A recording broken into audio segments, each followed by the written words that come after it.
Sir आज metal stocks थोड़े कमजोर रहे हैं और ग्लोबली मेटल्स की भी रैली थम गई है। हमने एक बाउंस बैक देखा था, अब वापस कमजोर होते हुए दिख रहे हैं। जरा समझते हैं नेहा के साथ क्या चल रहा है मेटल्स में। नेहा बताइए।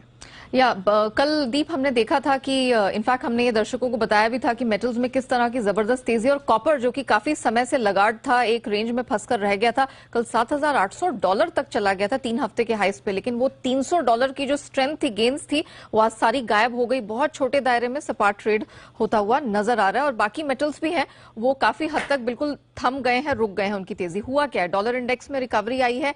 आईएमएफ ने दुनिया में बड़ी मंदी की आशंका जताई है। जितने बड़े इकोनॉमीज है, चीन, यूरोप, अमेरिका, उसमें उन्होंने कहा है कि आर्थिक सुस्ती के इंडिकेशंस मिल रहे हैं। एक्सपोर्ट डिमांड यहां से फीकी पड़ती हुई दिख रही है।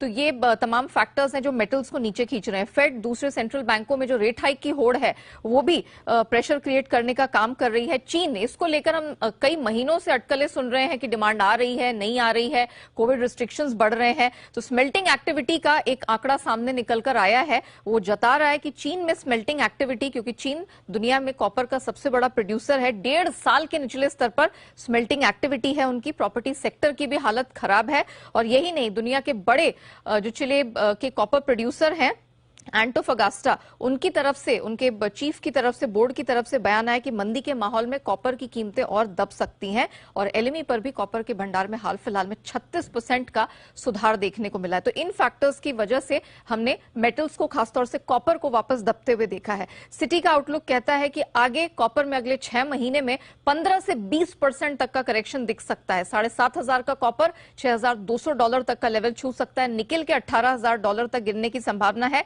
एल्यूमिनियम में $2,000 और जिंक में वापस से $2,500 के आसपास के लेवल्स देखने को मिल सकते हैं। फिच सॉल्यूशंस ने अपना टारगेट डाउनग्रेड कर दिया है। कॉपर में अगले साल के लिए 12.5% घटाया है। और चिले की सरकार ने भी अपने ऑफिशियल कॉपर का जो प्राइस है औसत, वो 7.25% से घटा दिया है। ओके, तो ये है आपके लिए मेटल्स जिस पर रखी नजर। अब थोड़ी तेजी थमने के बाद वापस आप देखते हैं कैसा एक्शन यहां पर बनेगा। कमोडिटीज के लिए इंपॉर्टेंट है क्योंकि आज यूरोपियन लीडर्स की जो समिट है उसमें एनर्जी प्राइसेस पर भी चर्चा होने वाली है।